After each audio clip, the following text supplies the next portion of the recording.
Hoje à noite nós vamos trabalhar mais um pouquinho sobre esse tema, autoridade suprema. Essa é a terceira mensagem que nós trabalharemos. E hoje eu quero trabalhar exemplos de rebeldia, de insubmissão, de revoltas que trouxeram grandes prejuízos, não somente a indivíduos, mas a toda a humanidade. E o fato é que desde que Satanás, lá nos primórdios da criação, ele decidiu de forma voluntária se revoltar contra Deus e planejou usurpar o trono do Criador, desde essa época que o mundo ele está em revolta. Primeiro, em revolta contra Deus, e em segundo lugar, o mundo também está em revolta contra toda e qualquer autoridade delegada por Deus. Ele é a autoridade suprema de todo o universo, mas ele também delegou e constituiu autoridades sobre pessoas, sobre nações, sobre povos e sobre a sua igreja também. Então, seja a autoridade política, jurídica ou religiosa, todas elas foram estabelecidas por Deus. O foco de toda insubordinação, insubmissão, rebeldia em qualquer área da vida, desde a familiar às áreas mais altas ou rebuscadas da sociedade, qualquer tipo de revolta contra qualquer espécie de autoridade, ela teve início com Satanás, quando decidiu usurpar o trono de Deus. Nós vimos isso na primeira mensagem, quando ele decidiu subir às mais altas nuvens e no seu coração ele dizia que iria tomar o trono e sentar no trono do Altíssimo. Desde essa época há uma revolta constante e contínua contra Deus, por ser a autoridade suprema de todo o universo, e contra toda e qualquer autoridade instituída por ele. Deus, do seu trono da autoridade, ele constitui outras autoridades em todas as partes do mundo. São autoridades delegadas para que, através do exercício governamental, em qualquer instância, mantenha a ordem e o equilíbrio. Veja bem, a autoridade familiar sobre a figura do pai ou da mãe, o intuito dessa autoridade é manter a ordem e o equilíbrio dentro desse ambiente chamado de família. Uma autoridade constituída na área da saúde, a ideia é a mesma, manter a ordem e o equilíbrio. Uma autoridade eclesiástica dentro da área religiosa, para manter a ordem, o equilíbrio, fazer com que essa instituição ela cresça de forma saudável, forte, robusta. Então Deus, do seu trono da autoridade, ele tem estabelecido outras autoridades, mas por todo o mundo existem focos de revolta e rebeldia contra autoridades instituídas por Deus. Por causa disso, qualquer tipo de revolta contra qualquer autoridade estabelecida por Deus é um ataque direto contra o próprio Deus, certo? Isso precisa ficar entendido em nossas mentes, que qualquer tipo de levante, de revolta, de insubordinação, de rebeldia contra qualquer autoridade estabelecida por Deus, essa revolta ela é um ataque frontal ao próprio Deus. Por quê? Porque Deus a instituiu, e qualquer ataque contra uma instituição feita pelo próprio Deus, o ataque é diretamente a Ele. Nós encontramos essa verdade em Romanos capítulo 3, versículo 2, quando encontramos a seguinte afirmação: aquele que se opõe à autoridade resiste à ordenança de Deus. O autor aqui é Paulo. Veja bem, Paulo está escrevendo para a igreja de Roma. E Paulo ele está falando sobre a autoridade do governo romano. No momento, o governo romano, em dado momento ali da história, perseguia a igreja, caçava os cristãos. Vários cristãos eram executados de forma brutal pelo governo romano. E a igreja estava de certa forma acuada, e muitas vezes como uma fera perigosa, sendo perseguida pelo império. Mas mesmo assim, Paulo ele entende que aquela autoridade, na época o imperador César, mesmo perseguindo a igreja, Paulo entende que aquele homem estava lá sob ordenança de Deus. E Paulo ele escreve para a igreja que a igreja não deveria se revoltar contra o governo, não deveria se revoltar contra César, o imperador, mas a igreja deveria entender de que aquela autoridade, César, era uma autoridade instituída por Deus. No capítulo 13 de Romanos, vamos encontrar Paulo dizendo que César era a espada de Deus para punir os criminosos. Nós vamos encontrar no capítulo 13, Paulo dizendo de que César era o representante de Deus aqui na terra. E, de acordo com Romanos capítulo 13, nós então temos o princípio de que toda e qualquer autoridade é estabelecida por Deus. Então, qualquer tipo de revolta, de insubordinação ou tentativa de usurpar uma autoridade instituída por Deus é um ataque frontal a ele, porque esta autoridade é representante de Deus, e ao obedecer essas autoridades estaremos diretamente obedecendo a Deus. Olha só a palavra que Paulo usa aqui, é ordenança. Paulo diz que aquele que se revolta contra uma autoridade, alguém que se opõe a uma autoridade estabelecida por Deus, Paulo vai dizer que esta pessoa ela está contra uma ordenança dada por Deus. Um outro exemplo de autoridade estabelecida por Deus foi Pilatos, em João capítulo 18, quando Jesus ele está ali diante de Pilatos, o governador. Pilatos diz para Jesus de que ele tem o poder de soltá-lo ou de matá-lo, de prendê-lo, se caso fosse a situação. Jesus diz para Pilatos que ele só tinha essa autoridade sobre ele, porque lá do céu, vindo do trono de Deus, Pilatos foi autorizado a fazer de Jesus o que Pilatos entendesse ser o correto para o império, ou soltá-lo, prendê-lo ou executá-lo. Em nenhum momento Jesus ele se levanta contra Pilatos, em nenhum momento Jesus se revolta contra Pilatos e ele tenta usurpar o trono daquele homem, tenta derrubá-lo como uma espécie de golpe de Estado, que era o que se esperava. Judas Iscariotes esperava isso, um golpe de Estado, que Jesus desse contra o império. Não foi o que aconteceu. Um filho, quando ele se revolta contra o seu pai dentro de casa, contra a sua mãe, quando ele é insubordinado ao conselho do pai, e ele se mantém de queixo erguido, de cabeça erguida, em confrontação à autoridade do pai, essa confrontação, em primeiro lugar, é contra Deus, porque Deus estabeleceu o pai como autoridade, como chefe do lar, assim também como a mãe. Nós iremos ver alguns exemplos do Antigo Testamento de revoltas, de rebeldias, e que trouxeram danos terríveis, não só para indivíduos, mas para toda a humanidade. Hoje nós iremos ver apenas um exemplo, e a partir de então poderemos ver outros exemplos do Antigo Testamento. Iniciaremos com esse hoje, que é o exemplo de Adão e Eva. Nós vamos ver aqui que a atitude deste casal trouxe consequências terríveis, danosas para a humanidade, e não somente para eles como indivíduo, de forma isolada, de forma singular, de jeito nenhum.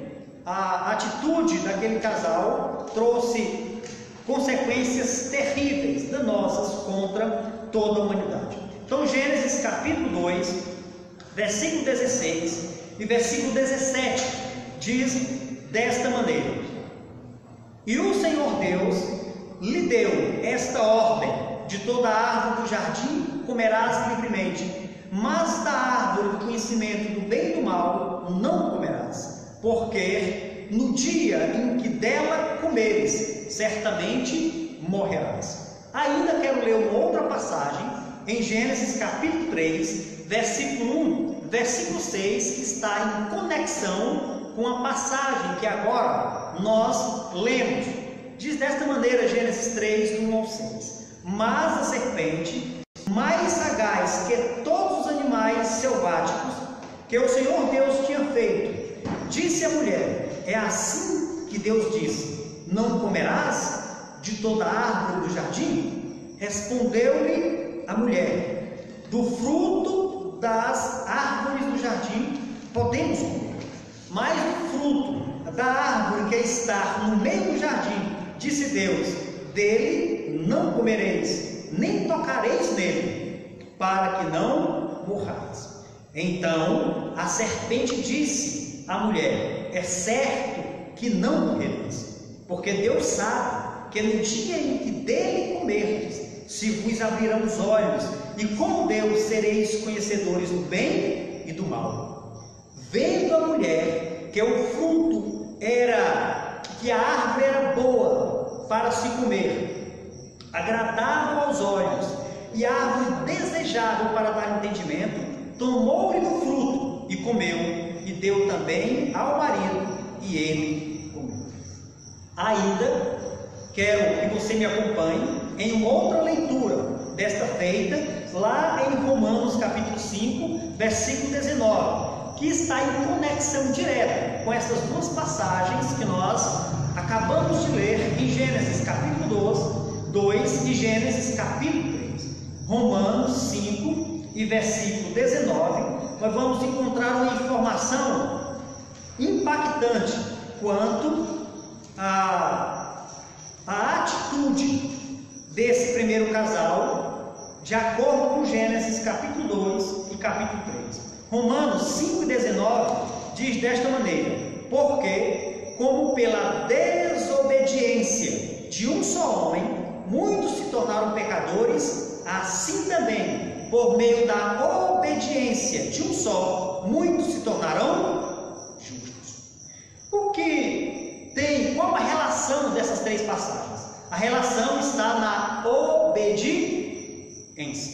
Se prestamos bem atenção, se nós tivermos prestado bastante atenção na leitura de Romanos 5,19, nós vamos encontrar a palavra obediência repetida duas vezes. Primeiro, a obediência no sentido negativo, depois a obediência no sentido positivo. A obediência no sentido negativo é o contrário, seria a desobediência de um só homem. Muitos se tornaram pecadores. Nós temos aqui um ato de desobediência à maior autoridade do universo, que é Deus, a autoridade suprema. Este casal, eles procederam de forma completamente alienada daquilo que Deus havia planejado para eles. Nós temos aqui um exemplo de como não devemos proceder diante de uma autoridade, seja a autoridade suprema de Deus ou uma autoridade delegada por Ele. Primeiro quero dizer que a desobediência ela precede a queda. Aqui, tomando o exemplo desse primeiro casal, nós verificaremos que a desobediência ela precede a queda. Olha só, a ordem dada por Deus não tem praticamente nada a ver com o fruto. O fruto em si é apenas um fruto. A essência da ordem não está na árvore. A essência da ordem não está no fruto daquela árvore. A essência da ordem de Deus vai além da proibição de comer do fruto. A essência, o significado da ordem de Deus estava diretamente ligada a Adão debaixo da autoridade dele. Deus estava colocando Adão sob a autoridade dele para que Adão aprendesse a obedecer. Deus, ele estava ensinando Adão. Deus estava treinando Adão, colocando Adão sob a sua autoridade para que este o aprendesse a obedecer. Se prestarmos bem atenção na narrativa, nós vamos perceber que a ordem dada por Deus é anterior à ordem de Adão nomear os animais. É anterior o momento em que Adão ele passa a dar nome aos animais. Por que isso é importante? Porque de acordo com a época e de acordo com a antiguidade, somente alguém que tem autoridade poderia nomear e ninguém mais. Por isso é que Adão ele dá nome aos animais e ele dá nome também à mulher que ele ganhou de presente. O nome que ele dá para a mulher é varoa. porque do varão foi tomada. Por que Adão batiza a mulher dele com o nome de varão? Porque é ele que tem a autoridade de fazer isso. Então Deus está treinando Adão a obedecê-lo, para que Adão possa liderar e também ser obedecido. Então a ideia aqui é de que Adão estava sob a autoridade de Deus, mas este também tinha autoridade sobre outros que estavam debaixo da sua liderança. Nós temos aqui no caso, Deus, autoridade suprema, Adão, autoridade sobre toda a terra e autoridade sobre a mulher, mas Adão estava debaixo da autoridade de Deus. Nós temos aqui uma autoridade suprema e uma autoridade delegada, mas nós vamos encontrar um verdadeiro desmantelo na atitude desse primeiro casal com relação à autoridade suprema e à autoridade delegada. Esta é a essência. Deus estava colocando Adão sob autoridade para que este aprendesse a obedecer. Deus estava preparando Adão para ser submisso e ao mesmo tempo liderar. É impossível alguém liderar sem que ele entenda o que é liderança, e é impossível ele obedecer sem que ele entenda o que é autoridade. Ele só consegue fazer isso se ele tiver essa perfeita compreensão. Deus constituiu a autoridade a Adão para dominar toda a terra. Gênesis capítulo 1, versículo 27, quando Deus diz para Adão: dominai toda a terra, dominai os animais. Então há uma ordem para ele governar. Adão era a autoridade delegada por Deus e ao mesmo tempo uma autoridade representativa de Deus. Qualquer insubordinação a Adão seria uma insubordinação ao próprio Deus, porque Adão era uma autoridade delegada. Então Adão deveria dominar a terra e inclusive Adão deveria governar Eva, a sua esposa. Por que Eva foi criada depois de Adão e não ao mesmo tempo? Questão de autoridade, de ordem, de governo. Adão, ao nascer primeiro, ele tinha primazia do governo. E ao ter a primazia do governo, Eva, ao ser criada por último, ela deveria se submeter à liderança deste homem, como esposo e como governo da terra. Tudo na terra estava debaixo da autoridade desse homem. E ao mesmo tempo Adão debaixo da autoridade de Deus, Eva debaixo da autoridade de Adão, porque este foi criado primeiro, e Adão estava debaixo da autoridade de Deus. No caso aqui, Eva deveria obedecer a Adão e Adão deveria obedecer a Deus. É por isso que a ordem é dada para Adão. Deus não deu a ordem para Eva. Quem repassou essa ordem para Eva, de acordo com o texto e por inferência, foi Adão, que disse para sua esposa que não deveria comer do fruto, que não deveria tocar no fruto, que não deveria degustar daquele fruto. A ordem foi dada para uma autoridade que estava também debaixo de autoridade. Quando esta compreensão era entendida, então obedecer e governar são coisas inseparáveis. E só consegue governar quem consegue obedecer. E só consegue obedecer quem entende o que é a autoridade. Se não houver essa compreensão, o resultado é danoso e muito desastroso. Irmãos, tudo isso significa que todo trabalho deve ser realizado em obediência. Todo trabalho deve ser realizado em obediência. Se não houver obediência no trabalho feito, haverá muito desastre. Eva estava duplamente debaixo da autoridade. Era a única que estava duplamente debaixo da autoridade. Por que, pastor Ricardo? Porque ela devia obediência ao seu esposo e ela também devia obediência ao seu Criador. Então Eva, além de Adão, ela deveria obedecer duplamente. Enquanto que Adão deveria obedecer somente a um ser, que era o seu Criador. Eva, no exercício do seu trabalho, da realização das suas atividades, ela deveria então ser obediente duplamente, da autoridade do esposo e da autoridade de Deus. Mas vejamos o que Eva fez. Eva ela decidiu comer do fruto sem perguntar a quem estava obedecendo. Eva sabia que não deveria comer do fruto, foi-lhe informado isso, mas ela decidiu, mesmo sabendo disto, mesmo sabendo da ordem de Deus e a ordem que o marido lhe havia dado, sabendo disto, ela decidiu por conta própria degustar do fruto sem perguntar a Adão o que ele achava, sem perguntar a Deus o que ele achava de tudo isso. Então ela decide tomar do fruto, ela decide por conta própria seguir suas vontades e desejos, sem se importar com o seu esposo e com Deus, o seu Criador, o qual já tinha revelado para ela, através do esposo, qual era a vontade dele.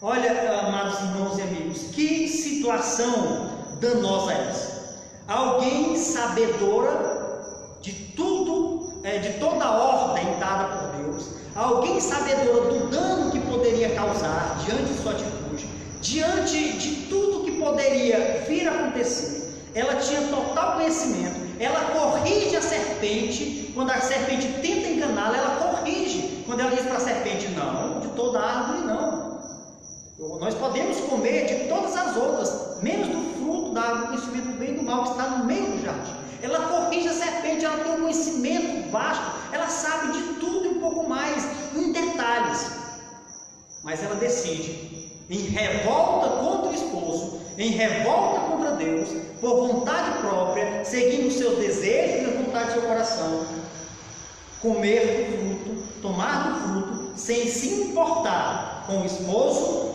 e com o seu Criador. Portanto, a atitude de Eva não foi governada pela obediência. E eu vou repetir isso aqui. A atitude de Eva não foi governada pela obediência, mas pela desobediência e rebeldia. A atitude dela tinha como governo, tinha como senhor a desobediência e a revolta contra o esposo e contra Deus. A rebeldia é contagiosa. É por isso que lá em 1 Samuel, a primeira mensagem que eu falei sobre isso, Deus considera a rebeldia como um pecado de idolatria, como um pecado de feitiçaria.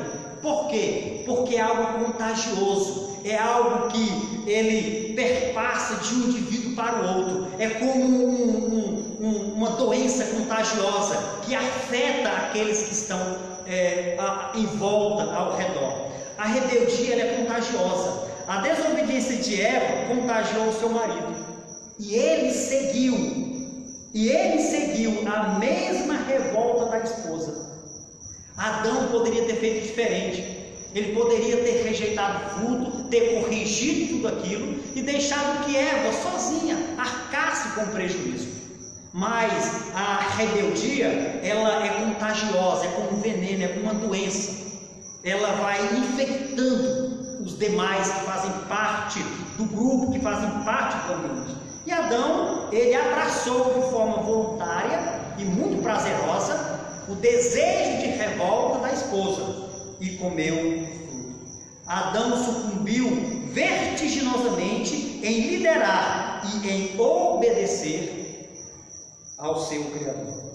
Deus havia ordenado ao homem que obedecesse e não seguisse a sua própria vontade. Qual o padrão que Adão deveria seguir? A palavra de Deus, esse é o padrão. Adão deveria esquecer as suas vontades, Eva deveria esquecer os desejos do seu coração, porque esses desejos poderiam traí-lo, esses desejos poderiam trazer dano à vida deles. Então o padrão era a palavra de Deus, mas eles resolveram rejeitar a palavra de Deus e seguir os desejos e as vontades dos seus corações. Então Deus havia dado essa ordem: obedeça a minha palavra, esse é o padrão, e não a sua própria vontade. Adão ele foi conivente com o erro da sua esposa, com a rebeldia e insubordinação da sua esposa, revoltosa e indiferente com a autoridade a quem ela devia respeito e obediência. Eva deveria ser esse tipo de mulher, esse tipo de esposa, obediente ao esposo, não porque era uma capacha, mas porque ele era a autoridade delegada por Deus. E ao mesmo tempo, obediente a Deus. Adão deveria se subordinar à autoridade de Deus, não porque isso era algo que coagia ele, mas porque Deus era a suprema autoridade e criador dele. Era um dever, uma dívida que ele deveria ter para com os seus filhos. Mas a rebeldia é contagiosa. Romanos 5,19 nós lemos, encontramos a causa da queda desse casal, mas é muito pior do que isso. Romanos 5,19. O pecado daquele casal levou toda a humanidade à queda. Nós encontramos que por causa de um ato de desobediência, toda a humanidade se tornou pecadora. E a morte entrou na raça humana. Olha só que dano terrível. Um ato de desobediência causou um dano irreversível para a humanidade. Ela não poderia mudar mais isso, a não ser que fosse um ato externo para salvar a humanidade, para mudar essa situação. Só Deus poderia agora trabalhar uma forma de mudar isso. Um ato de desobediência destruiu, fez a humanidade cair em pecado, em um estado de depravação moral, um ato de desobediência. Veja bem, toda atitude que implica em desobediência constitui uma queda. Eu vou repetir isso porque é uma ideia que eu quero que fixe em nossa memória. Toda atitude que implica em desobediência constitui uma queda. E qualquer atitude de desobediência é rebeldia. Papai, você que está me ouvindo agora, se o seu filho ele é desobediente, ele não te respeita, ele te desonra, antes de esse desrespeito ser contigo, é com Deus. Porque Deus ele te constituiu como a autoridade do seu lar, sobre os seus filhos e sobre a sua esposa. A autoridade é sua, não para agir como um ditador, como um déspota, mas como alguém que busca proteger, cuidar e sempre prover o ambiente mais adequado, o ambiente mais agradável do mundo. Todo filho que não obedece o pai é um filho rebelde e está em revolta contra Deus e contra a autoridade estabelecida por ele. Por que na lei mosaica e também na idade antiga, filhos eram apedrejados quando eram desobedientes aos pais? Eu explico. Porque um filho que não era capaz de obedecer o seu pai dentro do lar, este filho, ele era uma ameaça social, ele era uma ameaça para a sociedade. Porque a partir do momento que ele saísse da casa do pai, que não era capaz de obedecer essa autoridade dentro do lar, então ele seria uma pessoa, um cidadão em revolta contra o sacerdote, contra o rei, contra o imperador. Toda e qualquer autoridade seria por ele desrespeitada. Então, não era só um problema familiar, era um problema social. Ele era morto para que a sociedade mantivesse um equilíbrio. E desta maneira, a sociedade ela continuava em ordem e em equilíbrio. Gálatas capítulo 6, Efésios capítulo 6, versículo 1 ao 4, vamos encontrar que o filho que obedece pai e mãe, ele vive mais. Se aquele versículo fosse traduzido literalmente, a expressão que aparece, vive mais, ou tem mais tempo de vida, seria traduzida da seguinte forma: não entraria na pedra, ou não entra na pedra. Seria traduzido assim: filho que honra pai e mãe não entra na pedra, ou seja, não seria apedrejado. Porque toda forma de revolta e rebeldia é um ataque frontal a Deus e a uma autoridade estabelecida por Ele. Todo rebelde, amados irmãos, é um servo do diabo. Todo rebelde é um servo do diabo. Todo rebelde é insubmisso, está a serviço do diabo. O diabo, ele é o patrono de toda revolta, de toda insubmissão e de toda rebeldia. Foi o diabo que deu início a esse sistema de revolta, a esse sistema de rebeldia, de insubmissão. Ele é o patrono, ele é o pai de toda revolta. Portanto, todas as vezes que nós agimos ou nos colocamos em uma posição de revolta, de rebeldia, de insubordinação, nós estamos de acordo com a imagem e semelhança de Satanás. Ele é o pai, é o patrono de toda revolta e de toda rebeldia. Por que o mundo parece estar em constante conflito? Muito simples. Os princípios estabelecidos por Deus estão sendo todos abandonados.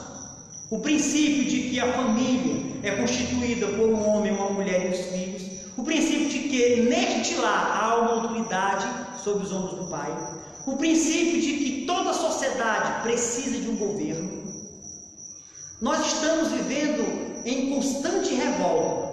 E muitas vezes nós nos revoltamos simplesmente porque está no nosso coração o desejo disso, de ser submisso, insubordinado.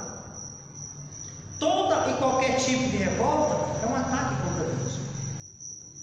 Pastor, então diante disso nós precisamos obedecer a qualquer custo. Não é assim também que as coisas funcionam. Se existe algum mal feito, seja em Icó, seja no nosso estado, no nosso país ou no mundo, qual deve ser o caminho a ser tomado? Um sistema de revolta e rebeldia? Não. Existem as formas legais de denúncia. Jesus ele denunciou o sistema político do governo romano completamente em desacordo com Deus. Veja bem, quando Jesus Cristo ele entrou no templo, Jesus Cristo ele pegou um chicote, ele surrou pessoas, ele chutou cambistas, ele derrubou mesas ali, mas Jesus Cristo ele estava denunciando o mal feito. João Batista, quando ele denunciou que Herodes estava se prostituindo com a irmã, com a mulher do filho, ou melhor, com a mulher do irmão dele, né? Quando João Batista ele denunciou esse mal feito, João Batista ele não foi para a rua e ele começou a gritar, e ele levantou bandeira. João Batista ele não fez um movimento para usurpar o trono de Herodes, ele não fez isso, ele denunciou da forma correta. Então nós precisamos denunciar o mal feito da forma correta e não tentando usurpar o poder de quem Deus colocou de forma legítima por Ele.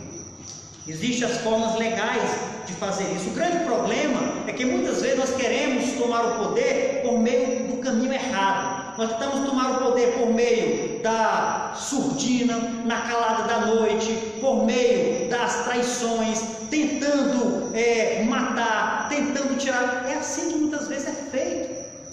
Eu não gosto do prefeito tal, eu sou contra ele, vamos tentar uma forma de matá-lo, tirar ele do poder, está errado. Essas maneiras elas são incorretas. Existe a forma correta de se denunciar como autoridade. Não é pelo caminho oposto que se faz isso. Jesus ele provou quando ele denunciou o governo romano, João Batista denunciou Herodes, e nós podemos fazer o mesmo com os nossos governos, mas da forma correta. Ir para as ruas, fazer vandalismo, quebrar prédios públicos, incendiar e chamar o governo de ladrão, de bandido. É isso que a gente vê toda hora, todo instante. Mas pastor, o cara roubou, comprou não sei o que. Sim, mas é uma autoridade, de acordo com a Bíblia estabelecida por Deus. Existem os meios legais de fazer isso. Então nós precisamos entender que toda e qualquer autoridade, seja religiosa, política, seja qual for, é estabelecida por Deus. Diante disso, eu quero trazer algumas aplicações para as nossas vidas. Primeiro, precisamos praticar a verdade de que aonde estivermos, o nosso primeiro pensamento, que deve permear nossa mente, nosso coração, é que deve haver ali naquele lugar alguma autoridade. Essa autoridade estabelecida por Deus, devemos identificá-la para que possamos nos sujeitar a ela, nós possamos obedecê-la. Em todo e qualquer lugar existe uma autoridade estabelecida por Deus, religiosa ou política, ou em qualquer outra área. Como cristãos e bons cristãos que nós somos, devemos identificar se existe ali alguma autoridade e desta maneira nos sujeitarmos a ela, porque Deus a estabeleceu. Encontramos autoridade em qualquer lugar e nós precisamos identificá-la. para aprendermos a obedecer. Era assim que Paulo fazia. Quando nós lemos as cartas de Paulo, ele chegava nas cidades que ele estava visitando, ele, em primeiro lugar, ele procurava uma sinagoga. Por que Paulo procurava uma sinagoga e não outro lugar? Porque a sinagoga era a assembleia onde os anciãos daquela comunidade discutiam assuntos políticos e religiosos. Era uma congregação onde se discutia as demandas daquela cidade e onde se discutia a lei, a Torá, o ensino sobre o conhecimento de Deus. Aí Paulo procurava uma sinagoga porque era lá onde estava a autoridade, e Paulo ele se subordinava a uma autoridade. Paulo ele não era um desertor, não era um insurgente. Paulo não era alguém que causava tumulto por causar. Ele buscava fazer tudo da forma correta. Por isso Paulo procurava sempre uma sinagoga, uma das razões. Então a primeira aplicação que devemos identificar quem são as autoridades para que possamos obedecer, independentemente do que seja. Ah, pastor, é porque não é do meu partido. Ah, pastor, porque eu não gosto. Ah, pastor, é porque eu não sei do que. Não importa. Não importa. Seja quem for essa autoridade, nós devemos a ela respeito e honra. Devemos a essa autoridade respeito, porque a ela é devido. Honra a quem honra, respeita a quem respeita, glória a quem glória. Jesus disse isso com Pilatos: dai honra a quem honra, respeita a quem respeita. Cristo se referiu a César quando perguntaram a ele: devemos dar imposto ou não? Jesus disse: sim, porque esse homem merece o nosso respeito. E quem foi que mandou matar Jesus? O Império Romano, governado por César. Precisamos identificar quem são essas autoridades, amados irmãos, e nos subordinar a elas. Se existe alguma denúncia, deve ser da forma correta e não da forma errada, porque a forma errada causa desequilíbrio e muitos problemas. Segunda aplicação que eu trago aqui é de que, à medida que a obediência de alguém cresce, as suas ações decrescem. Vou repetir e vou explicar. À medida que a obediência de alguém cresce, as suas ações decrescem. Ou seja, praticar essa verdade faz com que o nosso ego perda espaço. Faz com que o meu egoísmo, o meu orgulho, o meu sentimento de revolta, o meu sentimento de usurpar a autoridade de alguém que a detém, ele perda espaço. E a espiritualidade no meu coração, ela vai crescer, ela vai avançar. Eu vou começar a me parecer mais com Cristo. Eu vou começar a me conformar com a imagem de Cristo. Porque o egoísmo no meu coração, ele perde espaço. E a espiritualidade, ela vai tomando todo o sítio. O que vai predominar diante de uma atitude dessa? A obediência. Ela vai predominar, ela vai ser algo evidente em nossas vidas. Precisamos entender que a obediência, à medida que ela cresce, o nosso egoísmo, ele decresce. Em terceiro momento, para nós concluirmos aqui a nossa mensagem e as aplicações, devemos entender que o certo e o errado estão nas mãos de Deus. Viu, amados? O certo e o errado estão nas mãos de Deus.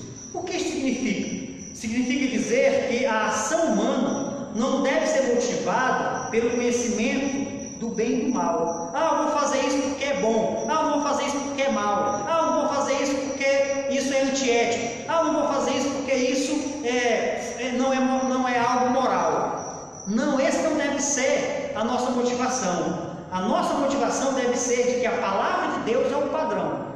De que a palavra de Deus é o que rege as nossas ações. A nossa motivação de fazer e de agirmos não deve ser o bem e o mal. Adão e Eva caíram nessa esparrela. Eles queriam conhecer o bem e o mal para poder ter o total domínio das suas ações. Erraram e erraram feio. O que é que deve motivar as nossas ações? A palavra de Deus. Ela é o padrão, ela é o método que devemos seguir. Então, o certo e o errado está nas mãos de Deus. Se Deus diz o seguinte: não faça isso, não devemos fazer. Se a palavra de Deus diz, faça isso, devemos fazer. Ah, mas o meu coração não quer fazer. O seu coração não interessa. Ah, mas eu não sinto vontade de fazer isso. A sua vontade não é o padrão. A minha vontade não é o padrão. Padrão é a vontade expressa de Deus, revelada a nós por meio da sua palavra. Esse é o padrão. Então devemos entender que o certo e o errado está nas mãos de Deus. Significa dizer que a ação humana não deve ser motivada pelo conhecimento do bem e do mal, mas sempre pelo senso da obediência à autoridade suprema que é Deus e à autoridade por Ele delegadas. Antes de pensar no que é certo e no que é errado, devemos pensar no que Deus pensa sobre isso. O que é que Deus requer para nós sobre o que nós queremos fazer? Ah, mas é porque eu acho que é assim, eu penso que é assim. Amados irmãos, não vamos cair nessa esparrela, nós já caímos demais. Vamos pagar o preço das nossas ações e atitudes pelos motivos certos, não pelos motivos errados. Sabe porque eu acho que é dessa maneira, não está certo. Esse é o padrão. Esse é o padrão que devemos seguir. Se vamos pagar um preço alto por isso, que seja por esse padrão, mas não pelos sentimentos que movem o nosso coração. Amados irmãos, amigos, devemos entender que a autoridade é algo que pertence a Deus e somente Ele pode delegar. Nenhum ser humano nesse planeta ele é uma autoridade por acaso, é porque Deus a estabeleceu.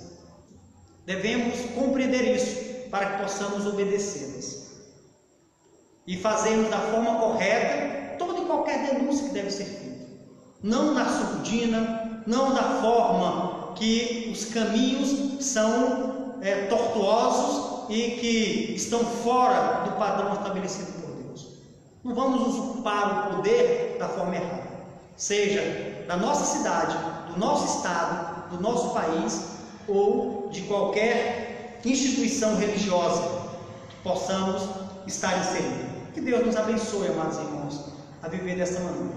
Que a família, desta maneira, possa viver melhor, regida aí pela autoridade que Deus delegou ao Pai, e assim viver um ambiente mais saudável e mais alegre. Vamos orar. Deus, muito obrigado por esta noite. Agradecemos porque a Tua Palavra, aos nossos corações, ela nos enriquece e tantas vezes ela mexe com o nosso coração, a nossa mente. Ela muitas vezes causa um rebuliço nos nossos sentimentos, provando, Deus, que muitas vezes precisamos fazer mudanças para nos conformar com o Teu desejo. E todas as vezes, ó Pai, que a Tua Palavra ela é aberta, ela é lida, ela confronta o nosso coração. Ela nos ensina a forma correta de servir, a forma correta de proceder nesse mundo. Deus, fortalece a Tua casa, a Tua igreja, fortalece o Teu povo em todos os lugares que eles se encontram nesse mundo. E uma das formas corretas é por meio da obediência à autoridade estabelecida por Ti. Que possamos, Deus, desta maneira Te glorificar e fortalecer o Teu corpo, tornando-o forte e inabalável, uma coluna firme para a Tua honra e para a Tua glória. E assim sendo um padrão para as futuras gerações que se levantarão depois de nós. Esta é a minha oração no nome do Filho Jesus.